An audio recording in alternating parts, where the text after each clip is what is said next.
أعوذ بالله من الشيطان الرجيم بسم الله الحمد لله الذي أرسل رسوله بالهدى ودين الحق ليظهره على الدين كله وكفى بالله شهيدا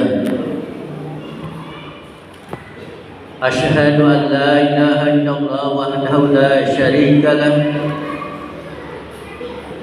وأشهد أن محمدا عبده ورسوله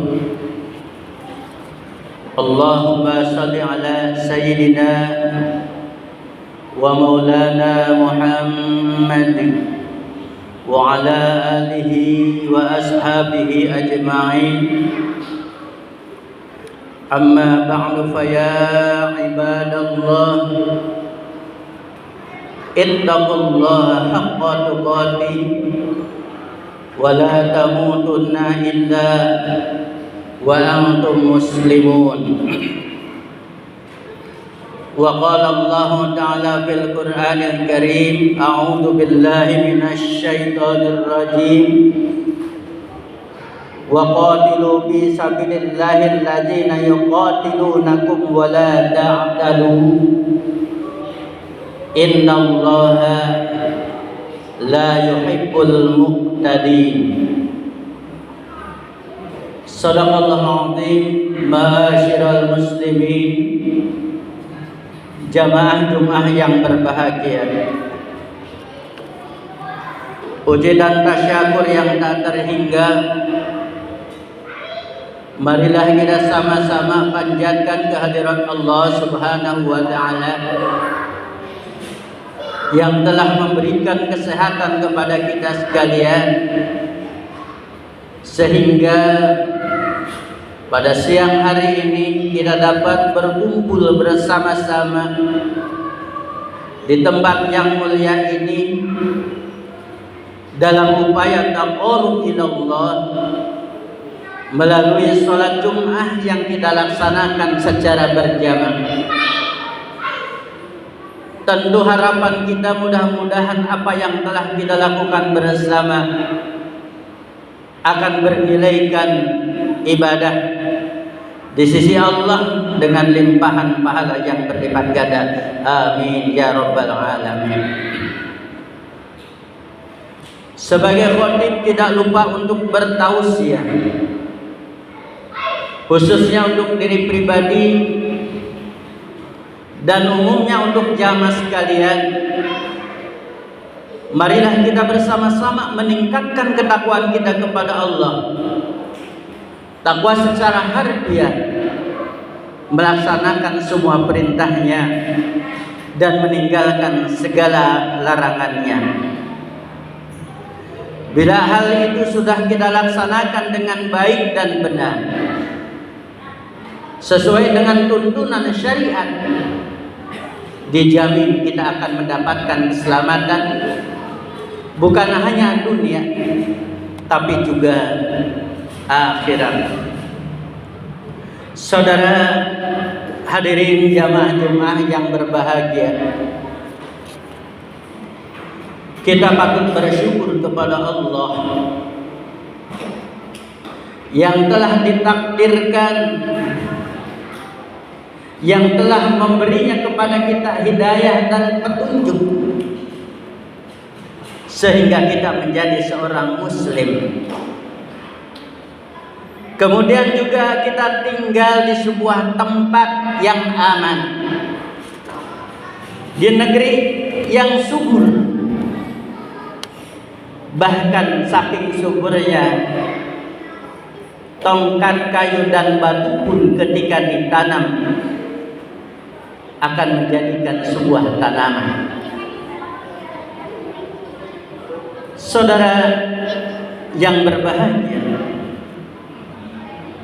pernahkah kita membayangkan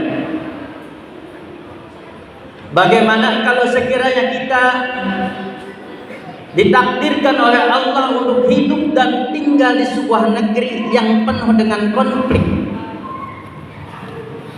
sebuah negeri yang dijajah, sebagaimana yang dialami oleh saudara-saudara kita di Palestina. Mereka bertahun-tahun dijajah, rumah mereka dirampas, anak-anak mereka dibunuh, keluarga dibantai,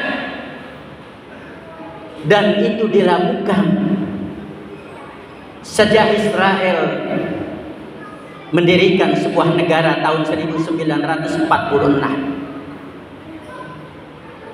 Padahal sebelum itu orang-orang Yahudi hidup di berbagai negara, numpang di tempat orang.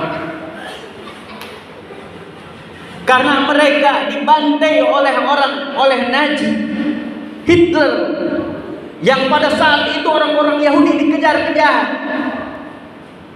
Sekitar 2 juta orang-orang Yahudi mati dibantai oleh Hitler.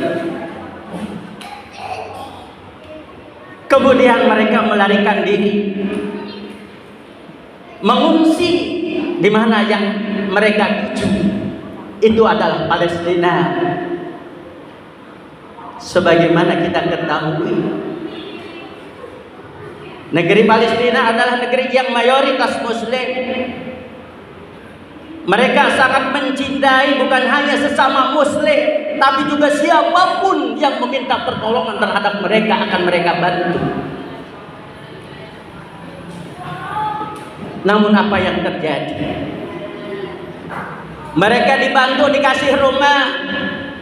Kemudian orang-orang Yahudi, teman-temannya itu datang ke tempat itu, kemudian menyusun sebuah kekuatan. Dan setelah terjadi menurut mereka itu kuat,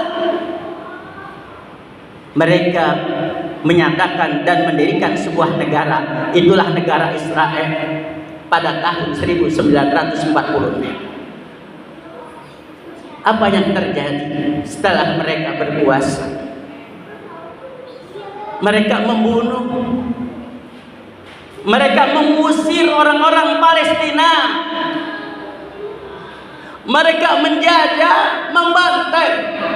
Bahkan bukan hanya rumah-rumah yang mereka hancurkan, tapi juga fasilitas-fasilitas umum, sekolah, gereja, masjid, bahkan tempat pengungsian mereka bombardir. Berapa ribu orang yang harus melayang kehilangan nyawa. Puluhan ribu orang harus terluka parah. Mereka yang luka harusnya diobati di rumah sakit, tapi rumah sakitnya juga hancur. Inilah kebiadaban daripada Bani Israel, orang-orang Yahudi yang telah dikutuk oleh Allah Subhanahu wa ta'ala.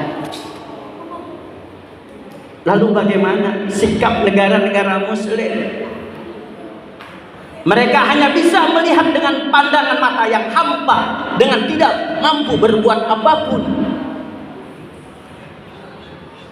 Beruntung negeri kita, pemimpin kita, bahkan presiden kita mengutuk agresi Yahudi tersebut. Demikian juga menteri luar negeri kita. Mereka sangat mencintai perdamaian. Dalam hal ini Allah mengingatkan kepada kita.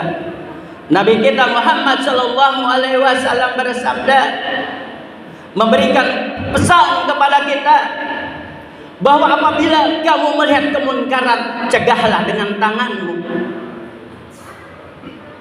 Inilah yang dilakukan oleh saudara-saudara kita, para mujahidin di Palestina, dengan kelompok Hamas, kemudian juga dibantu kelompok Fatah, dan dibantu lagi dengan kelompok-kelompok atau organisasi Islam lainnya, baik yang ada di Yaman, Palestina, kemudian juga yang ada di Syria, Lebanon, Turki, dan beberapa negara Muslim lainnya. Mereka ikut membantu demi mengusir kejahatan Israel. Saudara hadirin, jamaah Jumat yang berbahagia, mereka bangkit. Kelompok mujahidin itu memenuhi seruan Allah sebagaimana yang disampaikan oleh Allah di dalam Al-Qur'an surat Al-Baqarah ayat yang ke-190, wa qatilu fi sabilillahi alladziina yuqatilunakum wa la ta'tadu innallaha la yuhibbul mu'tadin. Perangilah orang-orang yang memerangi kamu, tapi jangan berlebihan. Innallaha la yuhibbul mu'tadin. Sesungguhnya Allah tidak menyukai orang-orang yang berlebihan. Waqtuluhum haitsu sakibtumuhum wa ikhrajuhum min haitsu akhrajuhum wal fitnatu asyaddu minal qatl. Bunuhlah mereka di mana saja mereka berada. Usirlah mereka sebagaimana mereka telah mengusir kamu. Karena fitnah itu lebih kejam daripada pembunuhan. Apa yang terjadi setelah Hamas bangkit, para mujahidin bangkit, ikut memerangi mereka. Sudah berjalan dari 7 Oktober sampai hari ini hampir mendekati 2 bulan. Ketika dilawan, mereka angkat bendera putih, ngajak damai. Memang inilah karakter mereka. Padahal mereka memiliki senjata yang konon katanya angkatan perangnya yang terbaik di dunia. Tapi ketika diajak berperang secara langsung, mereka takut. Inilah yang diingatkan oleh Allah Subhanahu wa taala, la yadurrukum ila adza wa ayyuqatilukum yuwallukum adbara tsumma la yunsarun. Ketika orang-orang Yahudi itu berperang kemudian kita lawan, mereka akan ngumpet, bersembunyi di balik-balik batu, di balik-balik tembok, di balik-balik tank. Kenapa mereka itu pengecut?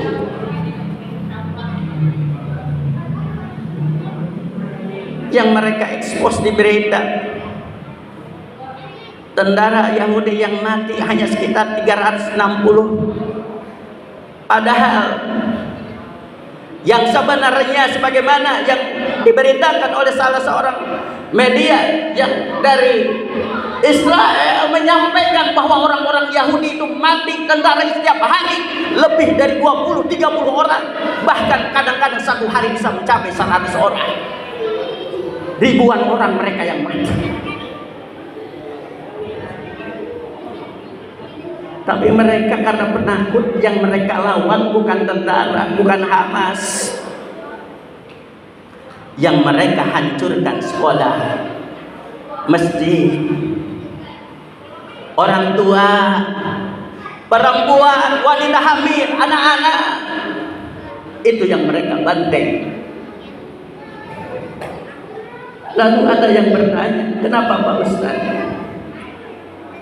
Orang-orang Yahudi tidak dihancurkan saja oleh Allah Subhanahu wa taala, sebagaimana Allah telah menghancurkan Fir'aun dengan bala tentaranya, Allah telah menghancurkan Namrud dengan bala tentaranya, Allah telah menghancurkan kaum Ad, kaum Samud.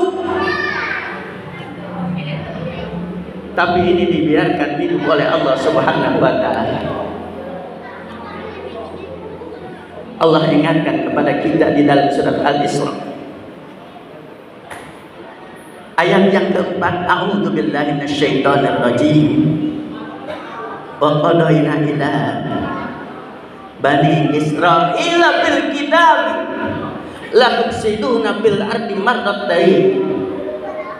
Sungguh Allah telah menetapkan bagi orang-orang Bani Israel,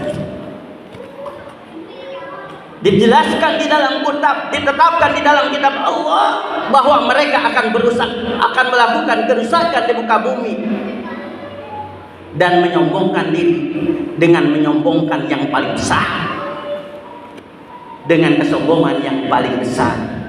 Itulah watak-watak Yahudi yang pengecut. Saudara hadirin, Jamaah Jumat yang berbahagia, kenapa kaum muslimin, para mujahidin kuat, sudah hampir 2 bulan mereka dibantai, sampai hari ini justru malah lebih kuat. Jarang diberitakan di antara mereka yang terbunuh, karena mereka yang menjadikan kekuatan bagi mereka, yang pertama, seleksi ketat ketika merekrut para mujahidin. Tentara-tentara yang direkrut oleh Hamas minimal ada 3 syarat yang direkrut. Ada 3 kriteria. Yang pertama, mereka harus hafal Quran, hafiz Quran. Kemudian yang kedua, mereka harus melaksanakan sholat subuh berjamaah, itu akan dinilai. Kemudian memiliki akhlak yang baik. Lalu makanan orang-orang mujahidin itu apa? Makanan para mujahidin dari langit menjadi singa di siang hari, menjadi supi di malam hari. Mereka dalam kondisi perang pun sampai sempat melaksanakan siang, puasa sunnah, sholat malam, atau sholat tahajud, membaca Al-Quran, dan kegiatan pengajian-pengajian tetap itu mereka laksanakan setiap saat. Inilah yang menjadikan mereka kuat. Dan hal ini mengingatkan kita pada peristiwa pada zaman Nabi kita Muhammad sallallahu alaihi wasallam ketika melaksanakan perang Badar. Pada saat itu kaum muslimin berjumlah sekitar 314 orang.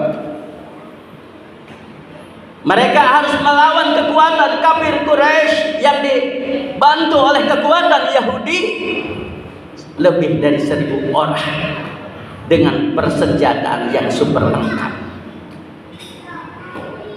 Lalu mereka meraih kemenangan. Kenapa ini janji Allah? Orang beriman satu orang menurut Allah yang ditetapkan di dalam Al-Quran mampu melawan kekuatan kafir sebanyak 110 orang, 1 berbanding 10.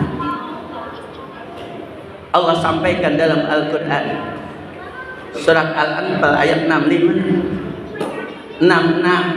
Ya ayyuhan nabiyyu hasbukallahu wa man ittaba'aka minal mu'minin. Ya ayyuhan nabiyyu harridil mu'minina 'alal qital. Iyyakum minkum 20 sabiruna yaglibu mi'atain wa iyyakum minkum mi'atun yaglibu alfan minal ladzina kafaru bi annahum qaumun la yafqahun. Wahai Nabi, kobarkanlah semangat untuk berperang. Apabila kamu kaum muslimin punya tentara 10 orang bisa mengalahkan 100 orang, apabila kamu punya tentara 20 orang mampu mengalahkan 200 orang, dan apabila kalian memiliki tentara 200 orang mampu mengalahkan 2000 orang. Kenapa? Mereka dibantu oleh pasukan-pasukan yang tidak terlihat. Siapa? Para malaikat yang diturunkan oleh Allah Subhanahu wa Ta'ala. Pada perang Badar Allah turunkan 3000 malaikat. Demikian hal yang terjadi di Palestina. Ketika para mujahidin itu ingin menghancurkan pasukan tank yang katanya tank Markapa yang dimiliki oleh Israel itu terkuat di dunia, yang harganya lebih dari 10 juta dolar, itu mampu dihancurkan oleh sebuah peluru yang dibuat oleh para mujahidin yang hanya harganya kurang lebih sekitar 1000 dolar. Tank tersebut dikendalikan lebih dari 10 orang. Mujahidin hanya 1 orang, terkadang berada di dalam titik nol mereka untuk menghancurkan sebuah tank tersebut. Dibawa itu granat tangan, kemudian diletakkan di atas tank. Setelah selang beberapa jauh kemudian remote controlnya dihidupkan, meledak itu tank, dan banyak kejadian-kejadian aneh yang lainnya. Inilah yang harus membuka mata kita. Kita lihat apa yang harus kita lakukan. Walaupun mereka berada di seberang sana, ingat bahwa mereka adalah saudara-saudara kita yang harus kita bantu. Kenapa demikian? Allah sampaikan kepada kita, walladzina kafaru ba'duhum awliya'u ba'din illa taf'alu takum fitnatun fil ardi wa fasadun kabir. Kamu lihat, mereka orang-orang kafir, orang-orang Yahudi dibantu oleh negara-negara besar, negara-negara adidaya. Sementara saudara kita hanya ormas-ormas kecil yang membantu mereka. Maka kata Nabi, kalau kamu melihat hal tersebut, rubahlah dengan kekuatanmu. Kita tidak punya kekuatan apa-apa. Kalau tidak mampu, maka dengan ucapanmu, dengan kata-kata. Kita ingat bahwa kalau mengingatkan mereka dengan kata-kata kepada orang-orang kafir tidak akan mendengar. Innal ladzina kafaru sawa'un 'alaihim anzartahum am lam tunzirhum la yu'minun. Mereka tidak akan mendengar. Baik diingatkan ataupun tidak, mereka tidak akan mendengar, tidak akan beriman. Kemudian yang terakhir, minimal dengan doa, itulah selemah-lemah iman. Oleh karena itu, dalam khutbah kali ini saya mengajak pada jamaah sekalian, di dalam pelaksanaan salat nanti kita akan bersama-sama berdoa, membacakan doa qunut nazilah. Kita khususkan untuk saudara-saudara kita yang berjuang di Palestina. Mudah-mudahan mereka yang wafat demi menegakkan kalimat Allah akan mendapatkan pahala syahid. Mereka yang diberikan keselamatan oleh Allah mudah-mudahan diberikan kesabaran. Mereka-mereka yang sakit mudah-mudahan Allah cepat angkat penyakitnya. Dan mereka yang berada di medan pertempuran mudah-mudahan diberikan kemenangan oleh Allah Subhanahu wa taala. Amin ya rabbal alamin. Barakallahu wa lakum bil Qur'anil karim wa nafa'ani wa iyyakum bima fihi min al-ayati wal hikmah. Aqulu qawli hadza fastaghfiruhu innahu huwal ghafurur rahim.